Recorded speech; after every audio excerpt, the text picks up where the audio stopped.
everybody! I hope you guys aren't going too crazy in quarantine and you guys are staying healthy and safe during this time. Today I'm going to be talking to you about the rehabilitation of a football player who sustained a paraspinal strain. Your paraspinal muscles are a group of muscles that line each side of the vertebrae. They're split into three separate muscle groups that are very important with the support of your back. They also are very important with mobility and stability. The actions of these muscles include trunk flexion and extension, as well as lateral trunk flexion and rotation. An injury to the paraspinal muscles can be due to overuse, indirect or direct mechanisms, as well as poor posture. A muscle strain is the stretching or tearing of the muscle itself or its accompanying tendon. This injury is graded 1 through 3, 1 being mild, 2 being moderate, and 3 being severe. The grading is dependent on the amount of muscle fibers that have been injured. One of our short-term measurable goals for our athlete is going to be to decrease their pain scale to a 0 in 1 week. Our second short-term measurable goal is to increase our pain-free range of motion in 1 week. It can be measured through goniometric measurements and is very dependent on the severity of the strain that the athlete has sustained. The first step in planning our treatment for this athlete will be to assess whether or not they will need rest. This is again dependent on the subjective findings of our evaluation. One of the first steps we want to take in the treatment of this athlete is to restore range of motion. This can be done with active trunk flexion stretching. In this exercise, you just have the athlete sit with their feet on the ground in good posture, and they lean forward until they can feel a stretch. You want to hold this for 30 seconds. Another stretch that can be performed is a single arm side stretch. For this stretch, you're going to have your feet shoulder width apart, one hand on your hip and the other in the air. You're going to lean to the side with the hand on your hip, and you're going to hold the stretch for 30 seconds and then switch sides.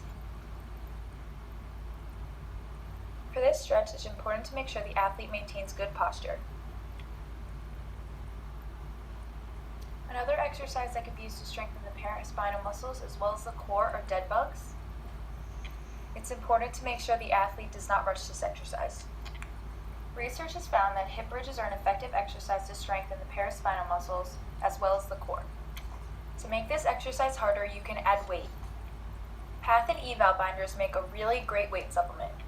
Another strengthening exercise that also involves functional movement are lateral rotations with a band. Another exercise that strengthens as well as engages the core are lateral band holds. To make this exercise harder, you can progress to presses. Another strengthening exercise that also incorporates functionality is resistive lateral flexion with a band. For this exercise, you also want to make sure that your athlete maintains good posture and do not hit themselves with the band. A functional exercise you can do for this athlete is a pull-through. This exercise is typically done with a kettlebell to incorporate strengthening. A good core exercise would be a plank. To progress and make this harder, you could have the athlete do a side plank. To incorporate neuromuscular control, you could have your athlete perform a plank on an uneven surface. When the athlete is pain-free and has no range of motion deficits, you can then functionally test them for return to play. A functional test for this athlete in particular, who is a football player, would include running, jogging, jumping, cutting movements, and some squats. If the athlete is successfully able to perform functional tests exercises with no complaint of pain, and the athletic trainer feels that they were done in a good manner, then the athlete will be able to return to play. An athlete who sustained a paraspinal strain can expect to return to play in 1 to 3 weeks. This is again dependent on the severity of the strain that they've sustained. One outcome measure you can use for this athlete is the Quebec Back Pain Disability Scale. This was developed in 1995 by Copet et al. This is a condition-specific measure of disability and pain. It has 28 questions that includes 20 activities of daily life that are rated in a difficulty 1 through 5. A 1 rating would be not difficult at all, and a 5 would be unable to do. This questionnaire asks how back pain affects your activities of daily life and includes some of the most common activities, including sleeping, putting on socks, and throwing a ball. To calculate your score, you put all your values over 100, and a higher number would indicate less functional. A study by Arakowski et al. Found that active rehabilitation is important when treating back pain. The study assessed 16 different active therapeutic exercises, which included exercises with weights, exercise balls, and different positioning, which also included prone, supine, and bridge. The study utilized EMG to see if there were patterns in muscle firing dependent on different exercises that were being done.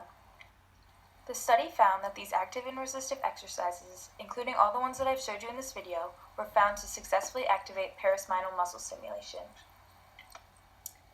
That is all I have for the rehabilitation of a paraspinal strain in a football player. Thank you guys for watching my video. I hope it wasn't too difficult to get through, but stay safe, and I can't wait to see all your faces soon.